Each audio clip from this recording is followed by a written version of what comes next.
வணக்கம். ஆகாஷ்வாணி புதுச்சேரி செய்தி சுருக்கம் வாசிப்பவர் கிருஷ்ணமூர்த்தி ராமசுப்ரமணியன். 79வது சுதந்திர தினம் இன்று நாடு முழுவதும் கோலாகலமாக கொண்டாடப்படுகிறது.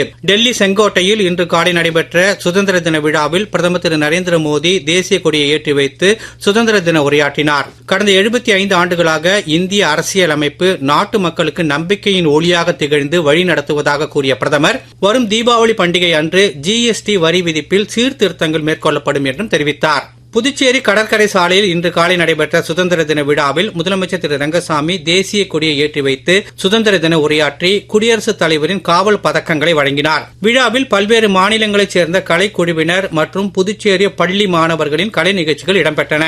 நாளை கீழூர் நினைவு மண்டபத்தில் நடைபெறவுள்ள தேஜூர் சட்டப்பூர்வ பரிமாற்ற நாள் விழாவிலும் முதலமைச்சர் தேசிய கொடியை ஏற்றி வைக்கிறார். ஆகாஷ்வாணியின் செய்திப்பிரிவு பெர்சன் பிஹைண்ட் த ஸ்டோரி எனும் புதிய பாட்காஸ்ட் தொடரை இன்று முதல் ஒளிபரப்ப உள்ளது. இன்றைய முதல் அத்தியாயத்தில் லெப்டினன்ட் ஆர் மாதவன் பிள்ளையின் பிரத்யேக நேர்முகம் இடம்பெறுகிறது. 100 ஆண்டுகளுக்கு முன்பு பிறந்த இவர் இந்திய தேசிய ராணுவத்தில் பணியாற்றி தேச விடுதலைக்காக பாடுபட்டவர். ஆகாஷ்வாணியின் 100.1 FM கோல்டு பண்பலை அலைவரிசையிலும் newsonair.gov.in மற்றும் news on air official YouTube சேனலிலும் நேயர்கள் இந்நிகழ்ச்சியை கேட்கலாம். ஜம்மு காஷ்மீரில் நேற்று மேகவெடிப்பு காரணமாக ஏற்பட்ட பெருவெள்ளத்தில் சிக்கி மத்திய தொழிற்சாலை பாதுகாப்பு படை வீரர்கள் 2 மற்றும் மெச்சேல் மாதா யாத்ரீகர்கள் உள்பட குறைந்தது 45 பேர் உயிர் இழந்ததாக நம்பப்படுகிறது.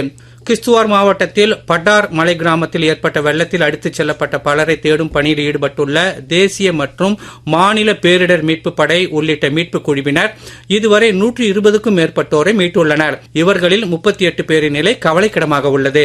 இத்துடன் இந்த செய்தி சுருக்கம் நிறைவு பெறுகிறது.